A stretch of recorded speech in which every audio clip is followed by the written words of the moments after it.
Welcome in, everybody, to Betting Pros. It's time to place your bets. It is me, Joey P, Joe Pisapia, and this is BP NFL. It's week 5. It's time to look ahead. Andrew Erickson is chipper.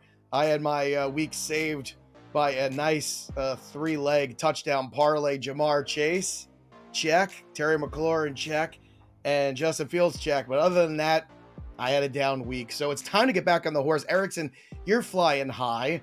I have to say, after yesterday's, or should I say last evening's game by Derrick Henry on the season, 925.5 yards over, I think he got most of it last night, I'm pretty sure. Are you sure he didn't already hit the over? He might.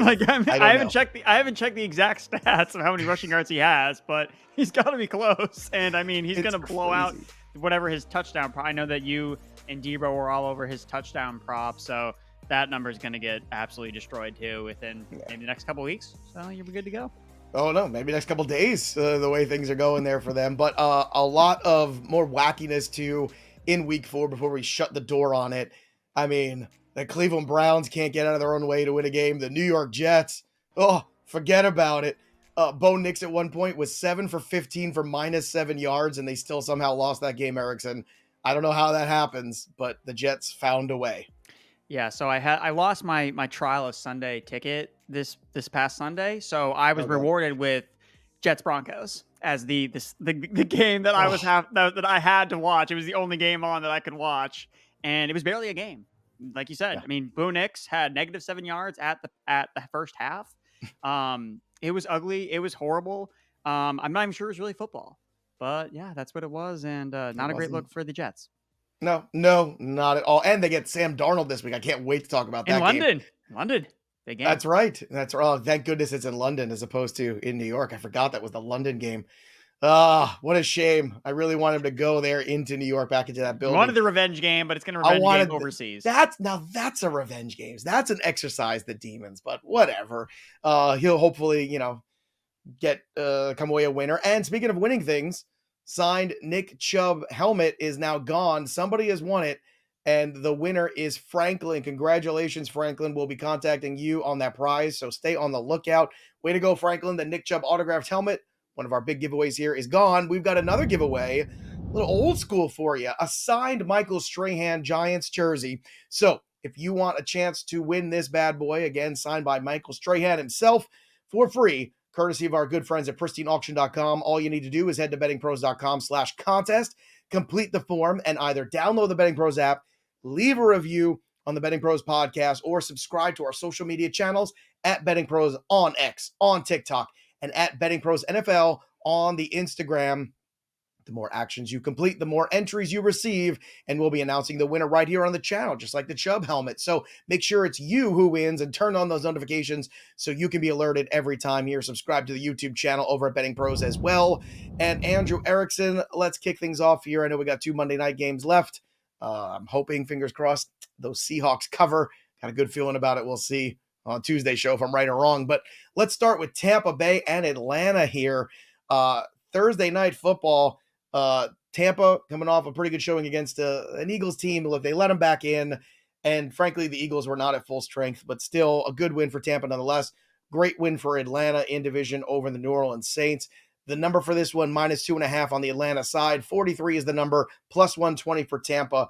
My eye goes directly to, look, if you want value on this game, you just take Tampa for the upset at +120. But where do you stand on this one? Any early value for you, Andrew? All over Buccaneers. That's who I want in this matchup. I like the Buccaneers playing on the road. That's where Baker Mayfield has been at his best. When they're counting him out as an underdog, that's when you want to be backing Baker Mayfield. The Falcons basically gave the Saints 14 points. The Saints gave the Falcons 14 points in this past game. Yeah. They had a pick 6 and a muff punt for a touchdown. The Falcons had no business winning that last game. No business whatsoever. And so I'm looking at, are the Buccaneers significantly worse than the New Orleans Saints? And you're basically looking at the exact same spread that happened last week, and the Falcons had to go to a 58-yard field goal to win the game. I could not be more on the Bucs side here. I'm fade the Falcons. Fade them. All right. And London is where we're going next. Minnesota 4-0. That defense looks great. Now, look, they did let Jordan Love and company back in. They were up 28-0. But some phenomenal plays from Jefferson there. Alexander was out for that game too, so that was a big piece missing on defense. And look, Minnesota handled their business. They went out there, they put up points right away, they held on, give them credit. The Jets, I don't know. Hopefully, some offense is getting on the plane with them. I don't know which members, but -2.5 here for Minnesota. 41.5 is the number, plus 120. Now, on the Jets side, Andrew, these London games always have weird variables because of the traveling. But I'm going to look at it like this, which is Minnesota has the better defense. Sorry, Jet fans. I think Minnesota has a better offense. I think Minnesota has a better head coach. How do you not take Minnesota in the 2.5 here, Andrew? I mean, that's where I'm at. I mean, that's where I agreed with the spread when I was doing my projections. Should be Minnesota on that side, but these London games are weird. That's the thing They that is are. pulling me back because, like you said, I can't disagree with any of the points that you made. The three main points of why we pick certain teams to win, but it's the NFL and weird stuff happens, especially when they play across the sea. So for me, it's just, hey, I think that the strengths of these teams are, I mean, I shouldn't say the two strengths. The Vikings have shown that they are above average on offense, especially with Sam Darnold throwing touchdowns left and right. But for me, it's just, I'll take the under. Like that's been most profitable. You're looking at a lot of these overseas games. Teams come out slow. I don't know what the scheduling plan for these two teams are in terms of are they flying over before the matchup? Are they flying over early? I think that actually plays a factor depending on how I would view this game. So for right now, it'd probably just be the under for me, but I kind of want to wait and see how these teams are approaching the travel schedule. All right. So as of last night, Baltimore Cincinnati was at -1.5 on the Baltimore side. After the big win, you're seeing some 2.5s now in the market. So follow that closely. Again, use the BettingPros app, set line alerts to see as these lines move for certain games. If you're interested in them, it's a great way to stay on top of stuff. But Cincinnati finally got their W. 48.5 is this number. Most spots you're seeing it right now. Plus 105 for Cincinnati. Now, this one's in Cincinnati, but like the defense still isn't good. So just because Cincinnati won a game, I just don't see how they stack up here unless it is just one of those moments where every bounce of the ball goes the way of the Cincinnati Bengals. I'm on the Ravens side with this one, and I think the 2.5 is actually being a little generous to the Bengals. I would be setting this more at 3.5, even though the Ravens are on the road. But what do you think? I mean, the Bengals are 1-3, right? They just got their first win of the season. They've been beaten by teams Against the that are Carolina Panthers. significantly inferior to them. Yes. I guess for me, my concern about the spread is who gets the ball last, right?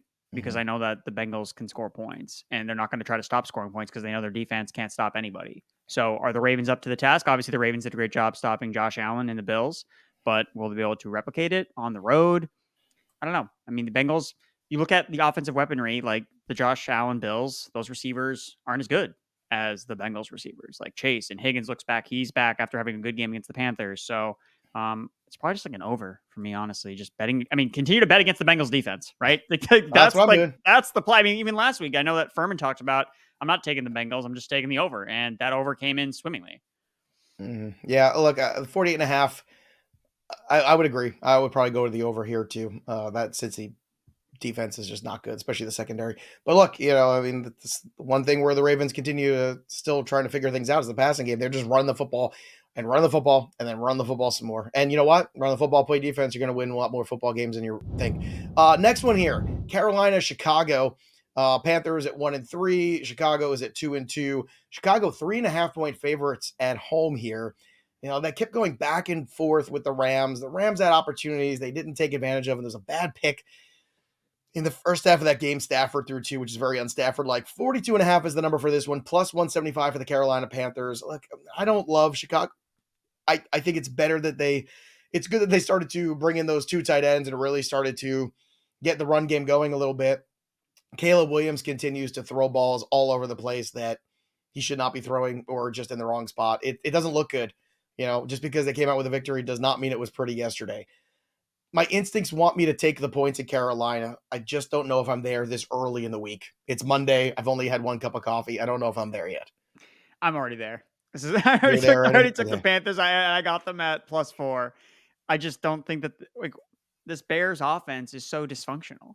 One week they want to throw the ball 50 times. The next week they want to just feed DeAndre Swift a bunch of carries. Well, I don't know what their identity is on offense. I don't feel like they know what their identity is on offense. They're kind of just throwing stuff at the wall and seeing what sticks every single week. So you got Keenan Allen back last week, but that didn't really make a difference in the passing game. They had another injury on the offensive line. That's the big thing.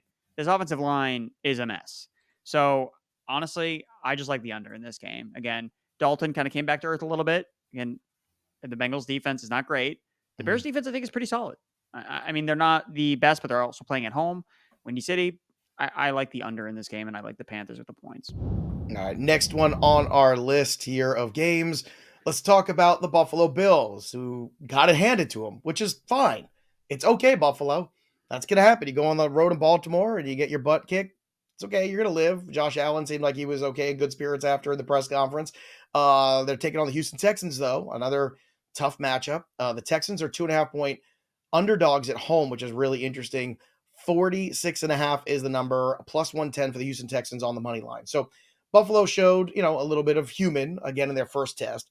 Another test here, back-to-back tough road games. What's your take on this Houston-Buffalo game, Andrew? Yeah, this one's tough because Houston is just continually this team that they just don't meet expectations, right? And I think you're starting to see this in this line. You're starting to see the market kind of adjust where they're at home and yet they're underdogs. And it's like, oh, this is the Houston Texans. This is a team that we're excited about. This is a Super Bowl contender. But up to this point, they almost lost to I don't know how the Jaguars lost that game. Okay, at least they covered. I don't care if they won or not. But looking back up, I'm like, how did they lose this game? They were in control the entire time. So Houston is kind of going through some things. And I mean, I still think I want to back the Bills here. I don't know. I think Josh Allen still, when he puts on that Superman cape, I just think that he is unstoppable. So I get coming off the big loss. I think this is where you're getting maybe value on Buffalo because they are coming off such a big loss against the Baltimore Ravens on prime time. So I think that they'll right the ship, get back on the horse. And Houston, until I see them really legitimately take care of an inferior opponent or beat a great team, I don't know if I can have the confidence to back Houston. They've looked a little flat all season, Houston, to me. Like they haven't seemed to put it all together. I don't know what it is. Maybe it's the expectations. Last year they had none. That's very easy. This year, when you have some, it's a little harder. Sometimes not every team responds to it. The Washington Commanders, they're responding. Ooh-wee. Another incredible game for Jaden Daniels and company. Oh, man. Hope you bet that plus 650 at Rookie of the Year when it was there, because it's minus 110 now, folks. Yikes. I just doubled down on it. Minus 110. I mean, like, who's going to catch him at this point? That's what I'm saying. It's over. That's why I doubled down on it this morning. Yeah. I woke up to see what it was. I was like, well, here's one more chance to bet on it again. Yeah. I think it's over. I think you're throwing in the towel right now on that award. Washington Commanders, minus 3.5 against the Cleveland Browns, who, God, Cleveland Browns, so frustrating. Amari Cooper dropping balls right on him, in his chest. I mean, just having balls ricochet off of him. They could not get out of their way. They couldn't beat the Raiders without Devontae Adams or Max Crosby. I mean, and now they're going to go on the road. And the Washington Commanders defense has taken some shots this year, and rightfully so. But a better performance for them against Arizona. I think at home, this feels right to me. I mean, it's kind of weird to feel comfortable with the 3.5 here in Washington, but I think I do. 43.5 is the number for the total, plus 150 for Cleveland on upset. But man, I'm just kind of buying what the Commanders are selling right now. Andrew, are you drinking the Kool-Aid like I am? If anything, I was more impressed. Again, Jaden Daniels, obviously fantastic, but the fact that the Commanders defense actually played defense for the first time in I don't know how long. It's got to be at least 3 seasons that we saw them play defense. And I don't know if it was just, it didn't seem like they were overcomplicating things. It was like, hey, let's send 4 guys. Let's just drop back because we can't block. And let's make this mobile quarterback beat us. And that worked against Kyler Murray. And is it going to work against Deshaun Watson? Probably, because Deshaun Watson is running for his life every single time he drops back to throw the ball. And he's running into sacks. So again, might be able to create some plays with his legs. So maybe the over here is kind of sneaky because it's low at 43.5. And again, it's one game against the Commanders. We'll see if this sticks. But I overall was impressed with how the Commanders defense, because you look up, it's 7-7. Marvin Harrison Jr. already has a touchdown. You're like, all right, here we go. Buckle up, shootout. And then nothing. The Cardinals could not move the ball whatsoever. Their best approach was actually running the ball with James Conner. And this Browns offensive line is a mess. Everybody's injured. And they still don't have Nick Chubb back. And the running game is inconsistent with Ford and Deontay Foreman and these bunch of other guys. So, yeah, I mean, the Commanders, and it's not even really for Jaden Daniels, honestly. Maybe it's for because this defense is maybe taking a step under Dan Quinn. We knew it was going to take some time, but maybe they're starting to buy into the system a little bit more and play with a little bit more confidence. It's a dangerous game. I will say that. It's Oh yeah. like I said, I'm just trying to buy into the All the Commanders. Browns games because the variance is all over. Because like you think Well, about Mark Cooper had that 82-yard or whatever 80-yard touchdown call back, right? And then we're talking about it potentially differently.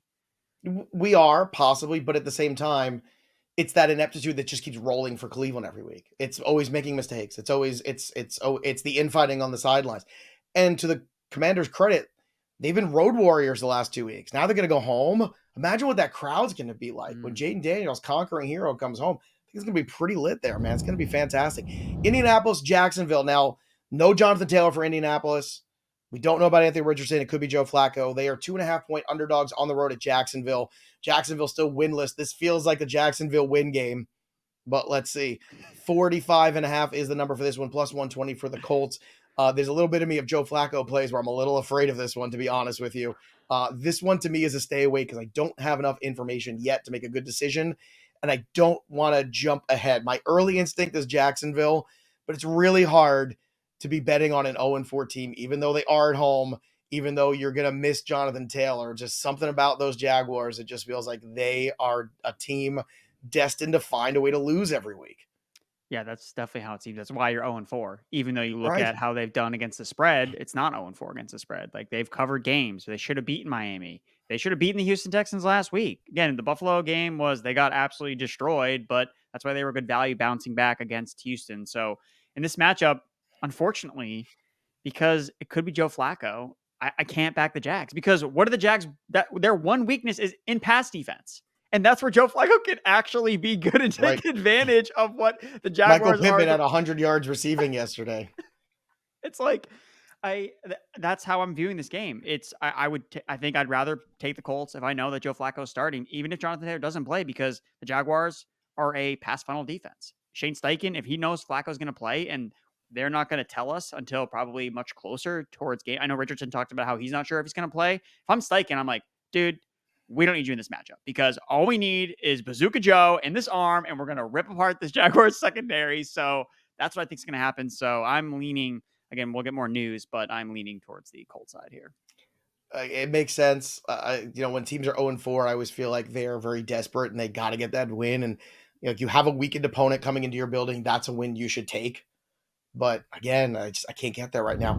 Miami, New England, there's another one too where, again, we're going to see what Miami shows up with. Does Huntley make this offense any different? The Miami offense, one of the bottom of the league right now. Not something we thought we'd be saying. So, and they did have at least one game or two with Tua. So it wasn't like, it's all these backup quarterbacks. But at the same time, I mean, I want to see what Huntley brings to the table today. That makes an early line possibility here because let's say Huntley looks really good, right, with this offense, and they actually beat Tennessee handily tonight. Right now, Miami is 1-point favorites at New England. 36.5 is the number. It would certainly feel like maybe just playing the under is the smartest thing to do, even though it's 36.5 because the Patriots offense is one of the few offenses worse than the Miami Dolphins.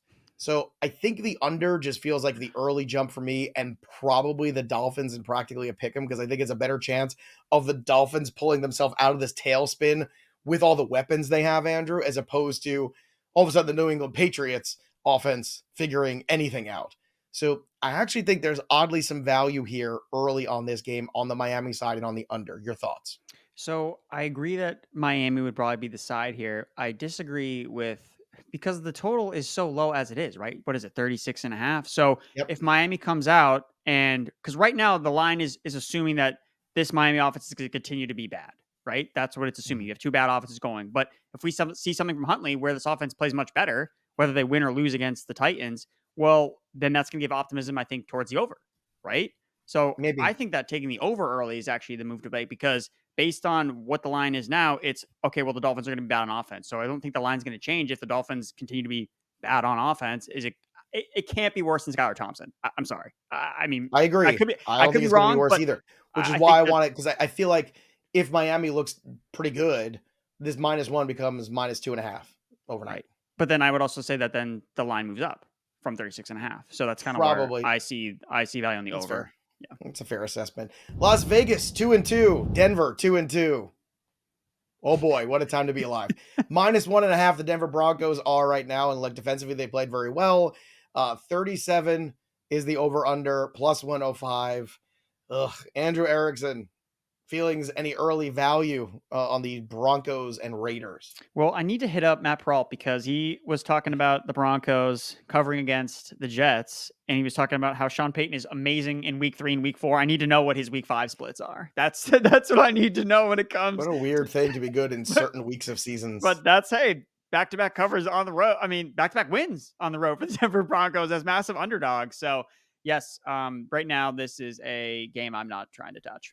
That's there's 2 under. That's probably the move. But again, I think that the lines are accurate based on what we've seen from these 2 teams. So I don't know. I mean, I would say the Broncos are probably just trending in the better direction overall. I mean, coming off 2 big wins, but if that's the reason, now they're going to face plant. Look, defense at home. That's what I want to go. But again, I can't get the Bo Nix, first half. The Raiders don't have their. I mean, if the Raiders had played anybody except the Cleveland Browns, right? They would lose that game, right? So pretty much, yeah. They should have. I mean, they absolutely should have. Arizona, San Francisco, San Fran at home, 7.5-point favor. It's a big number. 49.5 is the total, plus 300 for Arizona on the upset. Now, this is a dangerous game here for the 49ers. You just beat up on the Patriots. Good for you. But I would not be looking past the Arizona Cardinals. They are, I think, a team after being disappointing last week could easily bounce back, especially if Trey McBride comes back into that offense, hopefully this week, and look very different and give them a lot more. I actually like the points here with the Cardinals. Your thoughts? 100%.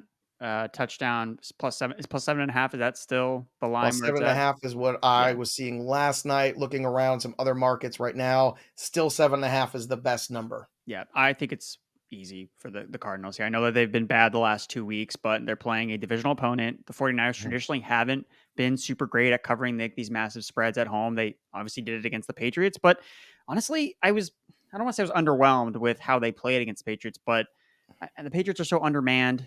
Jacoby Brissett threw a pick 6, but I will say there were times where Jacoby Brissett actually did have time in the pocket where he was able to actually throw the ball downfield. So the 49ers, every time we look up, there's another guy on their injury report. So I do have concerns about how they will react to that. And they're just not the same juggernaut that they were last year. And I think that this line is suggesting that, I think, a little bit more. So I like the value here, especially with the touchdown in the hook. I like the Cardinals. All right. Now, we always talk about making sure that you download the app. And we talked earlier about setting the line alerts. And of course, there's also the systems tool. So there's a lot of tools out there over on BettingPros that we want you to use in order to make the most successful bet you can. And the BettingPros systems are great too. Sam talks about them a lot on the shows on Tuesdays, some of the things he uses. And basically, you're using real-time data, expert analysis, and you can track your performance for different betting systems over time. And you can optimize your best bets to increase your chances of success. So that you could create your own betting systems. You can use ones that are existing and find out what sort of a bettor you are. And I think the more tools you have at your disposal, the easier it is to make good decisions. So if you haven't already, again, I encourage you, download the Betting Pros app today. Take advantage of the free days of premium that you get to see all the tools on full display and start betting smarter, not harder. Let's get to some more of the games here for week 5 of the NFL. Let's go to the Green Bay Los Angeles Rams game. Look, Jordan Love shook the dust off in the second half. Not going to have Christian Watson, but Dontavian Wicks made some splash plays there. Green Bay 3.5-point favorites feels right to me against the Rams. 46.5 is the number, plus 162 on the Rams on the money line. I like Green Bay in this game. I think they can win this game comfortably, personally, especially if Alexander's back. What are your thoughts on Rams hosting the Pack? I didn't have a ton of early line value from what I was looking at. I think it makes sense to be looking at Green Bay, given that, they're playing on the road, but the Rams don't have home field advantage. So you're going to just see a bunch of cheese heads in Los Angeles, basically what's going to be happening. I didn't really see any value. I think maybe the over would be the play, just because the Rams defense is so bad and we find Matthew Stafford just wills his way, and you can run the ball on the Packers, right? And that's the Rams. That's the Rams. Since they've lost their top receivers, their offense is Kyron now, Kyron tomorrow, Kyron on Sunday. That is the Rams offense. So I think that both teams are going to be able to move the football. All right, next one we have on the docket, New York Giants 1-3 taking on Seattle. As we're recording this, they're undefeated. We'll see what they do against the Lions, but regardless, Seattle 6.5-point favorites at home against the Giants. That kind of feels right to me. I don't know if there's any value there. 41.5 is the number, plus 225.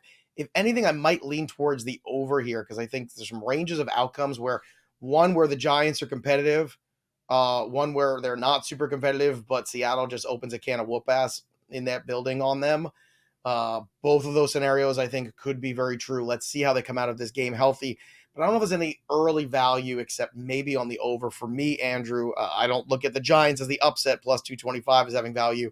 What do you think about this game between the Seahawks and Giants? Yeah, I can't look at anything Giants until I know about Malik Neighbors, right? He is their offense, right? Fair. So he is so integral to Well, it this line. was a Thursday injury. Right. You hope with the extra time he clears protocol. But again, Yeah. that's still Well, hopeful. I guess for me, it's weird. And I think I was listening to another show talking about this. We talk about how sometimes running backs need to be limited the amount of touches they get so they just don't take so much wear and tear. I mean, Mhm. Malik Neighbors, he's not going to last the entire season if he's seeing 20 targets a game. I know we love that as fantasy managers, but the guy can't get tackled that many times as a wide receiver. It's not going to work. So for me, it's actually the under, right? You're playing into, okay, well, Seattle, what if they lose a top key playmaker on offense, potentially playing against the Lions? And then you have the Giants with a major question mark about their offense. Who is Malik Neighbors? If he doesn't play, this total is going to plummet. So I actually like the under here at 41.5. All right, next one here. Dallas at Pittsburgh now. Look, Lawrence and Micah Parsons both injured right now. Pittsburgh 2-point favorites at home. That actually kind of feels right to me. 41.5 is the number, plus 105 on the Dallas Cowboys. Look, I know the Cowboys look good against the Giants. I know they got extra time. But again, we don't have clarity on those injuries. Pittsburgh really couldn't get out of its own way in that first half. The offensive line played terribly. Fields kind of willed them back, came close, fell a little short at the end. But is there a side right now that you like that pops out to you early going before we have more information about those pieces on the Dallas Cowboys defense?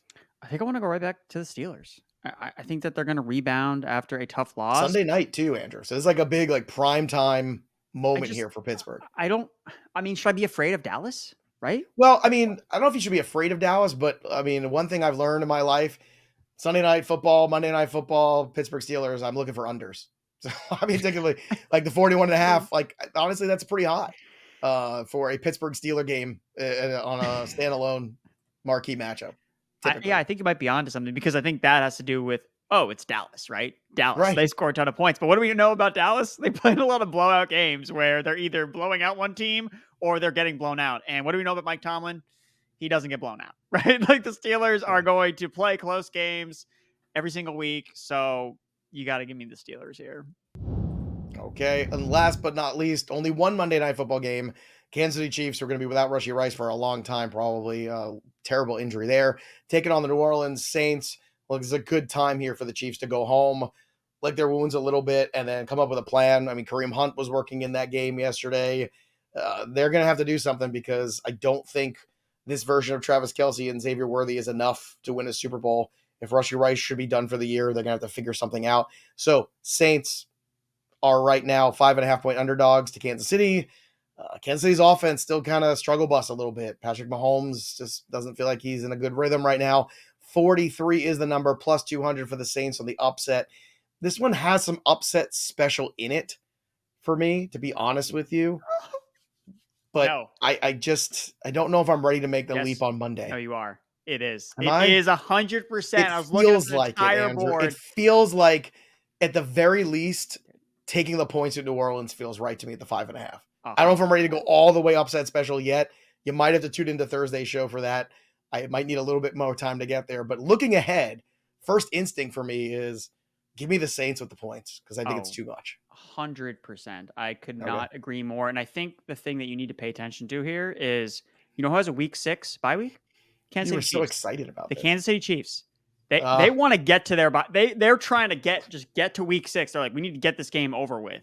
Where look, Derek Carr, he's been to Kansas City plenty of times. Like he's played in this environment before. So he knows what it takes to have to beat Patrick Mahomes and the Kansas City Chiefs. So again, I can't believe I'm saying this, but like I'm taking Derek Carr on Monday Night Football with the upset against the Kansas City Chiefs because this Chiefs team, they should be 0-4 against the spread. They could be 0-4 overall, right? They've played so many games so close to the vest. You know what it reminds me a lot of, Joe? Last year with the Eagles, right? Start of the year. Just like kind of coasting. Like all the advanced metrics say this team isn't good, but you look at, they're 4-0. So they have to be good. I think this is the game where, again, I was like, the Chargers could be it. I was like, maybe, but then the tackles were out. So I was like, no, All the tackles being out, that killed the No, I Chargers. was with you, but last week we were in that Yep. together. I was like, look, there's too many injuries. Too many It injuries. feels like I want the Chargers. Like this is like that moment where This is now. And I was like, now we have a Now it Saints feels team this is worse. that's healthy. You have Derek Carr, who's beaten the Chiefs before in the past. And again, doesn't have a great record against the Chiefs, but he's done it before. Mhm. And I think that this Saints offense has explosive playmakers that I don't think the Chiefs can play Kamara's from looked behind. great too this year. Kamara's Like, look great. Kamara looks Shaheed, reborn. Olave, those guys are cooking. Like they have a good functioning offense with Clint Kubiak calling the shots. So Mhm. I think if they get up on the Chiefs, we saw the Chargers do. The Chargers don't have the firepower to put away a team. I think the Saints can score points. So yeah, give me the Saints. Monday night. What a baby. way to end the week 5 look ahead. Don't forget to subscribe to Betting Pros wherever you get your pods. Subscribe to the channel, ring the bell till it goes ding, and drop your comments below. What's your favorite early value? I want to know. Drop your comments. And are you in or are you out on the upset special already on Monday Night Football? Oh, baby, it's going to be a hot week 5. Make sure you're with us and download the Betting Pros app too to be a part of the best tools on the planet to help you cash more bets. That'll do it for us. But the story of the game goes on. For Andrew Erickson, I'm Joey P. We'll see you next time, kids. Happy betting.